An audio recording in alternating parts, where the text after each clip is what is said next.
So in today's video, I wanted to do a review on one of my favorite books and one of my favorite authors, and I became aware of this book and this author because of a TV movie that premiered years ago, but it was always on television, and I remember watching it as a kid and just fell in love with it. And years later, when I realized that it was a book and when I became a reader, I picked it up and I loved it even more. And that book is The Women of Brewster Place by Gloria Naylor.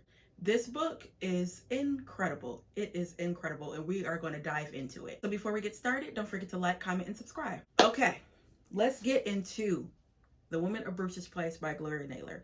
If you guys have not read this, I would urge you to read it. Also, if you have read it, I would urge you to read it again.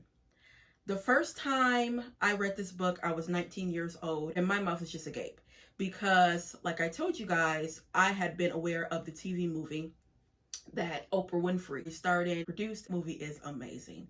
I'm gonna be honest. You really don't have to read the book, even though I encourage you to, but you really don't have to read the book if you watch the movie, because they really didn't hold anything back. I would say it's a particular character, Ben. If you know the book, you do get more insight of Ben in this book. Still not a big deal that they didn't include a little bit of his story. But the main focus in this book is clearly the women. The women of Brewster's Place. So with this book, it reads like short stories. It's 7 women, and all the women have a story of how they ended up in Brewster's Place. Brewster's Place is a housing project. It is cut off from the world due to a big wall that they wanted to separate that. And the reason why, look, gentrification, they separated it because Brewster's Place, it's the projects. This neighborhood is full of poverty. It is drugs, alcohol, sex. Just everything that is not good. And it's a small town. Everyone knows everything. Everyone knows everyone's business. It's a gossipy type of community. It's one of those, but it's a poor community. And of course, they blocked it off. 7 women, 7 origins, 7 completely different women, 7 walks of lives. That's basically what this story is about. So we're going to go through each of the characters. Now, this version I really love because, first of all, I wanted to get it because it has now a major TV movie star, Oprah Winfrey. This was published in 1983. I just love the fact that it has that. And then I was looking at the tag. It says Barnes & Noble, 1989, $3.95. This book was $3.95. My goodness. Because this book has 7 stories and 7 characters, I wanted to make it easier on myself. I did color coordinate the tabs, so each tab is all the characters.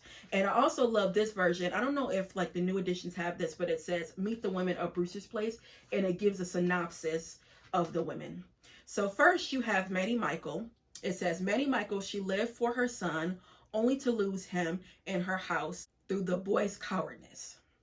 Lord, her son Basil was a mess. Okay, so Maddie Michael is a young girl, innocent girl, and she gets caught up. So her section, let's see, it says, Maddie's father had not spoken a word to either her or his wife in 2 days.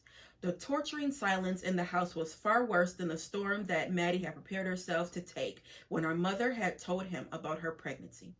Samuel Michael had never been a talkative man, but his calm, steady habits had brought a sense of security and consistency in their house.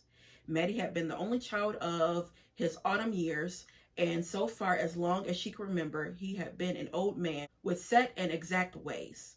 Unlike her mother, he never raised his voice, and when the two had a difference of opinion, her mother would change around the house, mumble, bang pans, while he would just sit on the porch, rocking and reading his Bible. Okay, so that's Maddie's situation. And when you learn about everything that went on with Maddie and her son and everything, oh, it breaks your heart. It honestly does. Okay, so that's Maddie. Next is Edam May Johnson. Oh, Lord, Edam May.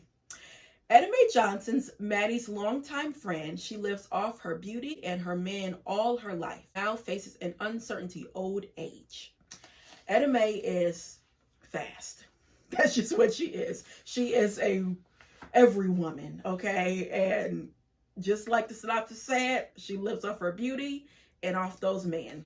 The plump yellow woman with white gardenias pinned to the side of her head stood with her back pressed against the peeling side of the baby grand and tried to pierce the humming in the room with her tiny, scratchy voice. And she says, "My man won't give me no breakfast, won't give me no dinner, squealed about my supper, then he put me out of doors. I had the nerve to lay a matchbox to my clothes. I didn't have so many, but I had a long, long way to go." Again, Edam May is fast. That's all you can say about her. And her situation, I mean, the fact that she just always had a man to take care of her, she doesn't know how to kind of navigate with that. Like, her next move is trying to get a man so she can be taken care of. And then another thing too is she's getting older, and you got them young whippersnappers that's taking, you know, the man that she used to go with. They don't want no old Edam May. They want a young buck. They don't want no old woman. Next is Kwana Brown. A young middle class would be radical. She changed her name in hopes of changing her background. Kwana's young, privileged background, and she thinks that living in Brewster's Place, she's with her people. She's done with the people. She's done with the cause. So it said, Melanie, are you there?" Kwana stood towards the door. She started before she even got in here. She knows that's not my name anymore. She swung the door open to face her slightly flushed mother. "Oh, hey, Mama. You know, I thought I heard a knock, but I figured it was a couple next door, since no one hardly ever calls me Melanie. Born one for me," she thought. "Well, it's awfully strange you can forget a name you answered to for 23 years, Mrs. Brown said as she moved past Kwana into the apartment. "My, that was a long climb. How long has your elevator been out? Honey, how do you manage with your laundry, groceries all up those stairs? But I guess you're young, and it wouldn't bother you as much as it does me." A long strand of questions told Kwana that her mother had no intentions of beginning her visit with another argument about her African name. "You know I would have called before I came, but you don't have a phone yet. I don't want you to feel that I was snooping. As a matter of fact, I didn't expect to find you home at all. I thought you'd be out looking for a job." Mrs. Brown had mentally covered the entire apartment while she was talking and taking off her coat. Mrs. Brown, again, is from elite. They come from wealth. They come from money. And again, Kwana thinks, since I'm in Brewster's Place, with the people, not knowing, girl, that's they ain't got nothing to do with it, okay? You have a choice. They don't have a choice. But, you know, Kwana's young. She's impressionable. You know, when you're young, you think you know stuff, but you don't.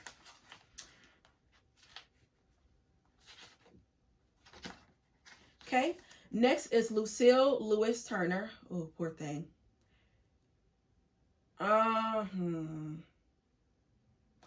This one, I don't want to read the synopsis because it tells too much. Yeah, Okay, we just go read her passage because hers is very sad. Just know that Lucille, she's married with a daughter.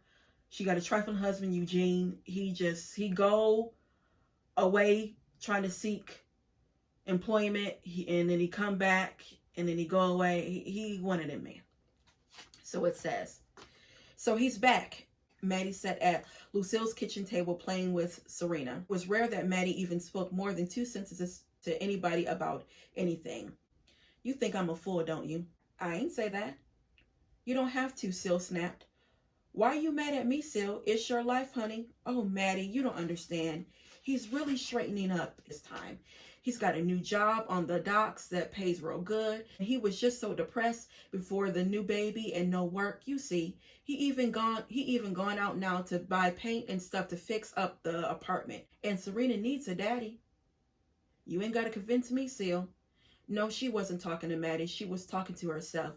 She was convincing herself it was the new job and the paint and Serena that let him come back into her life.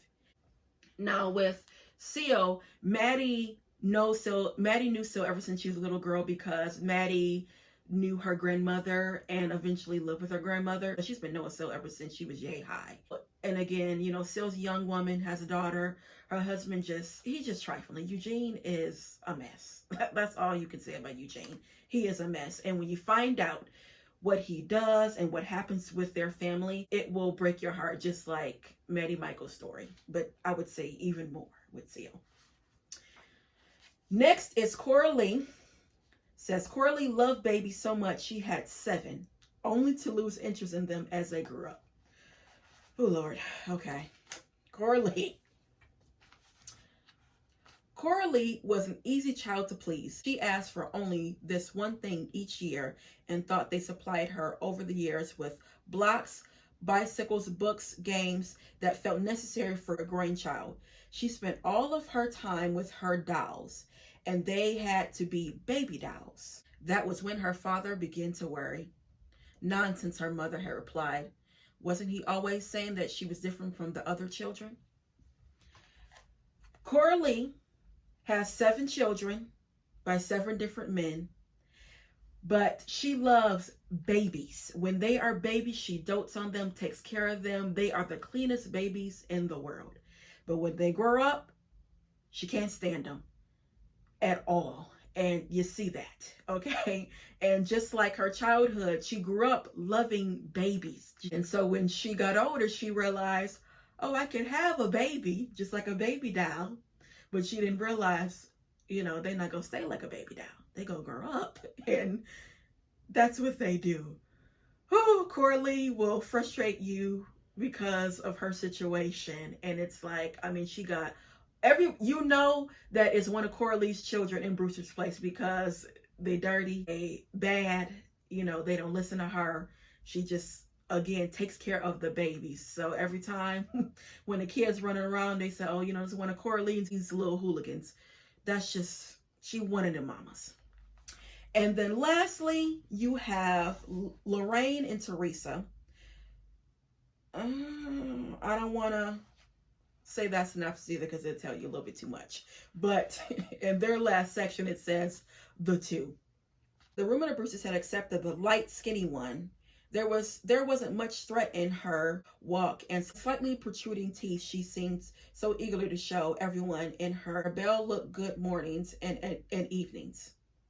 Breaths were held a little longer in the direction of the short, dark one, too pretty and too much behind. And she insisted on wearing those thin dresses that the summer breeze molded against the rhythm of her 20 pounds of round flesh that was swinging steadily down the street. Oh, Lord. Those slightly slanted eyes, the women watched their men watching her pass, knowing that the bastards were praying for a win. Their roommates, they're the opposite. Lorraine is a school teacher. She's very sweet, very nurturing, quiet, reserved, and kind of worrisome. Then you have Teresa. Teresa got a little spunk, don't care what nobody say. She's been around, she has more experience than Lorraine. Lorraine don't have no experience. Teresa has experience, so she know how to navigate the world. She been around the block. She know how to handle people, as opposed to Lorraine. And when you really getting deep into their friendship, you see that Lorraine can kind of be a burden, and Teresa sees that and says, I don't think I could just leave her, because what would she do? But they moved to Brewster's Place because of just scandal. And yeah, because they were in the same neighborhood as Mrs. Brown's, Kaswana's mother, which is Linden Hills. Linden Hills is a well-established neighborhood. It's well-to-do. You come from something, when you live in Linden Hills. So those are all of the characters and how they kind of got to Brewster's Place. Again, I was being around the bush, because there's some characters like Lucille's character and Lorraine and Teresa where I don't want to take away their story, because it's really, really good.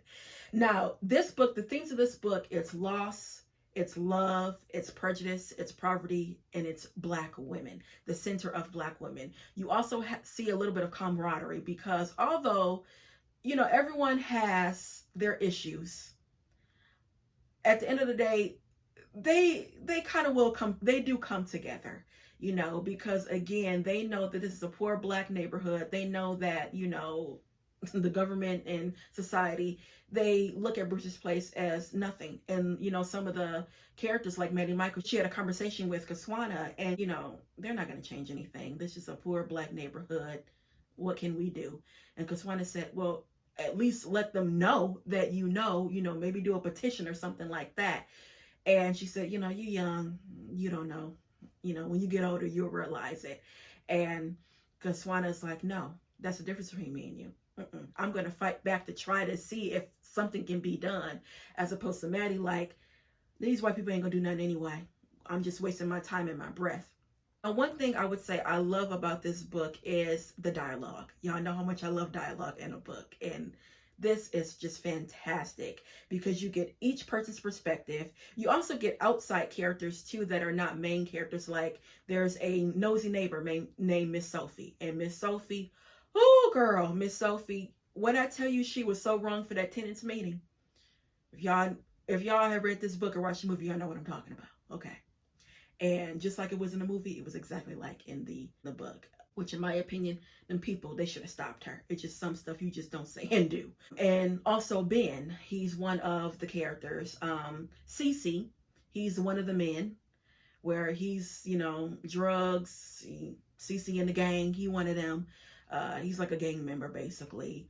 And who else? Eugene, he the trifling husband of Lucille. So you see some men in Brewster's Place, but mainly you do see the women. But of course, you know, you got to see the men because, you know, women be with the man. I just love the fact that how she highlights Black women and also, you know, different ways of life. You know, they all come from a situation and not all of them come from poverty. You know what I mean? But I love the way that you see their backstory of how they landed to Brewster's Place. That's the main thing, because you always wonder, how did you get in this community? How did you get in this situation? How did you get in, you know, move into a Brewster's projects? When you read the book, they go through their backstories, and I always love backstories in books. Now, this book it's a debut, but it's also a sequel. If you want to learn more about the men in the story, you could read The Men of Brewster's Place, and it's going to be talking about Maddie Michael's son, Basil, Lucille's husband, Eugene. It talks about Cece, the gang member. Kawana's boyfriend, it talks about him. He's down with the people. And two other characters. And you will get answers to of what happened to the men. Because again, this is focused on the women. And the men are like, you know, kind of sprinkled in. But I remember I wanted to know about like Basil's situation and Eugene's situation. And it is a punch. Oh, Lord, you got some tea in this. Especially about Eugene. I was outdone when I learned what he was and who he was. I'm like, oh, that makes sense of why you was a trifling husband. So yeah, but then also too, you guys remember I was telling you about Mrs. Brown and Kawana's family. They come from a place called Linden Hills. Now, she has a book called Linden Hills. They don't have the same characters in the book, but you see the community. When you read both of these books, especially I would say this book, and you read Linden Hills, you just see the ins and outs of the neighborhood. If you are interested in like the aftermath of what happened with Brewster's Place, I would read Men of Brewster's Place, because there is kind of a cliffhanger, I would say, with the Women of Brewster's Place. And even if she didn't have the Men of Brewster's Place, you still are satisfied, because it's kind of like, what's gonna happen? It's kind of like, you know, with that neighborhood and with everything that happened to it, there was no really good that was going to happen, unfortunately. It sounds bad, but that's just a reality situation. But when I found out that there was a sequel to this book, it just made it even better. Because, you know, with me, I always want some closure. Now, if you like, I would say, if you like Bernice L. McFadden Sugar, if you like, a J. California Cooper, what else? A little bit of Toni Morrison, I would say Sula, then I think you would like this book. You would like this book. If you like good dialogue, good drama, well-rounded characters, gossip, a neighborhood that's full of gossip, you go like Women of Brewster's Place. This is such a well-crafted book, and the fact that this is a debut novel, it does not read like a debut novel. Gloria Naylor was just a goat. She was a goat. Her name kind of comes up in Black literature. I wish it would come up a little bit more because her stories are just fantastic. I've read quite a few of her novels and everyone is different. It's not like the same character from different settings. And the Women of Brewster Place, this is classic. I do notice some lists where they do put Women of Brewster Place on there, which makes me happy because it needs to be televised, okay? I gotta give it to Oprah Winfrey. She, especially back in the day, she put a lot of Black books on the market and made them TV shows. She did the same thing with Native Son. This book, Their Eyes Are Watching God. She would highlight and praise Black authors, and I could really appreciate that. And like I said, if you guys have not read this book, you can watch the movie and still get the same basically feeling. I would recommend, of course, reading the book and watching the movie because it's just so good. And I believe at one point it was on YouTube. But I know you can stream that. You can easily stream that. I stream it all the time. I actually own the movie. That's how good it is. But yeah, guys, if you haven't read Women of Brewster Place, I would highly recommend you do because it is a ride. It is a fantastic book. You won't forget these characters. You can't. And you won't forget some scenes. There are a little bit of some brutality. Overall, this is a fantastic book. Again, I would highly, highly, highly recommend it. And I would highly recommend The Man in Brewster's Place if you just want to know a little bit more. So yeah, guys, that is it when it comes to this video. And I'll be back with more Black books. Bye.